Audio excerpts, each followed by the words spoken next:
One of the greatest challenges of our time is distraction. We live in a world that is constantly pulling at our attention, constantly trying to hijack our focus. Notifications buzz, headlines flash, messages demand responses, and before we know it, entire hours slip through our fingers. And here's the hard truth: when you give your attention away carelessly, you are giving away your life. Because your life is nothing more than the sum of where your attention goes. If you can't control that, you can't control anything. Focus then isn't just about productivity or getting more done. It's about self-respect. When you choose to focus, you're declaring to yourself and to the world, my time matters, my energy matters, my future matters. But when you let distraction run the show, you're quietly telling yourself the opposite, that the noise around you deserves more than the dreams inside you. And the longer you live that way, the harder it becomes to believe in your own potential. Psychologists talk a lot about attention residue. The idea that every time you switch tasks, every time you bounce from a conversation to a notification to a half-finished thought, you leave behind a piece of your focus. You carry mental clutter from one thing to the next. Over time, that clutter becomes a fog, and in that fog, it's impossible to see clearly what actually matters. You're busy, but you're not purposeful. You're moving, but not advancing. That's the cost of distraction. It robs you of depth. And there's also a philosophical layer here. Thinkers for centuries have warned against scattering the mind. Seneca wrote about how people guard their money with intense protection, but squander their time as if it's limitless. Yet time is the one thing you can't replenish. Once it's gone, it's gone. When you waste your attention, you're wasting slices of your life that you'll never get back. And if you truly valued yourself, you wouldn't give those slices away so easily. So how do we reclaim our focus? It starts with awareness. You have to notice where your attention is being pulled and ask, does this deserve me? Does this deserve my time, my energy, my presence? That's not a small question, it's a life-defining one. Because most of what distracts us doesn't deserve us. It doesn't deserve the best hours of our day or the clearest moments of our mind. Once you realize that, saying no to distraction stops feeling like discipline and starts feeling like freedom. Of course, it's not about eliminating every distraction forever. Life will always be messy, unexpected, full of interruptions. The goal isn't perfection. The goal is to stop living reactively, to stop handing over the steering wheel of your life to every ping, every demand, every shiny object. Focus means you decide what gets your energy. It means you filter the noise and choose what's worth listening to.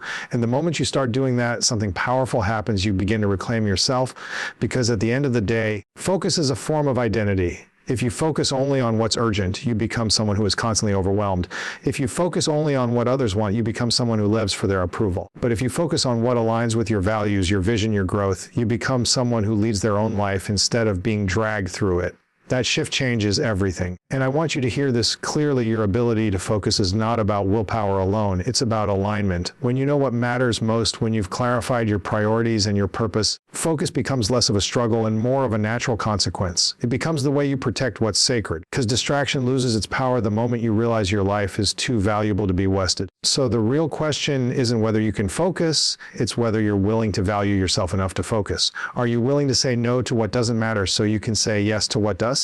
Are you willing to trade shallow business for meaningful progress? Because in the end, your focus is your future, and if you don't reclaim it, someone else will use it for their agenda. The choice is yours every single day. Distraction or direction, noise or clarity, drifting or deciding, and the quality of your life will be shaped by which one you choose. So let me leave you with chiz. Every time you give your attention away, you're making a statement about your worth. If you want to honor yourself, if you want to truly value your life, then protect your focus. Because where your focus goes, your future grows. One of the hardest lessons many people never fully learn is the importance of valuing themselves. They give and give, they compromise their needs, they tolerate toxic situations, and all the while they convince themselves that this is just how life works. But here's the truth: if you don't value yourself, no one else truly will. People take their cues from you. The way you treat yourself sets the standard for how others treat you. And when you settle for less than you deserve, you're silently teaching the world to give you less. Valuing yourself begins with understanding your worth, and that's not the same as ego. Ego is about proving, worth is about knowing. It's the quiet confidence of saying, my time, my energy, my dreams, they matter.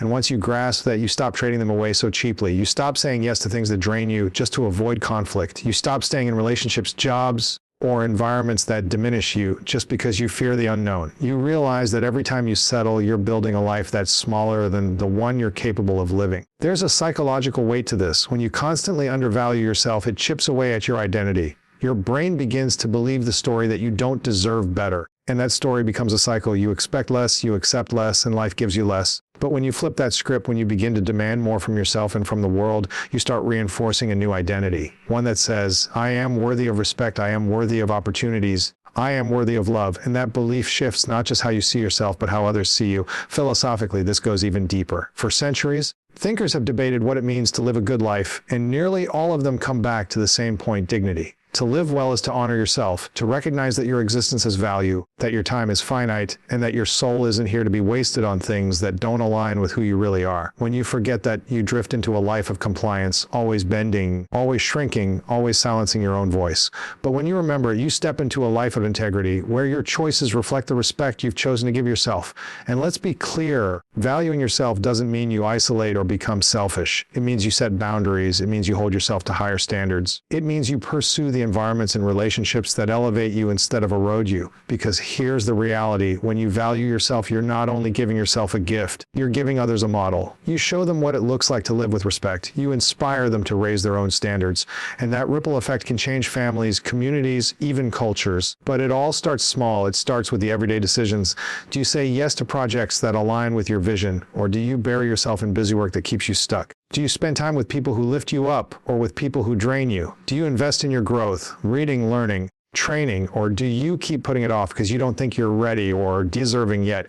Each of those choices is a reflection of how much you value yourself. And over time, those choices compound. They either build a life of empowerment or a life of quiet resignation. So ask yourself honestly, where are you settling? Where are you giving away your worth in exchange for comfort, approval, or familiarity? Because if you can identify even one area where you've been undervaluing yourself, you can begin to shift it. And that small shift has the power to cascade into every other part of your life. The truth is, you can't expect anyone else to hand you the respect, the opportunities, the love you desire if you haven't first decided to give them to yourself. That's not how it works. The world mirrors back what you project. And when you walk into life with a quiet but unshakable belief that you are valuable, you attract situations, relationships, and outcomes that reflect that belief. So here's the challenge: you stop settling. Stop giving your time, your energy, your dreams to things that don't honor you.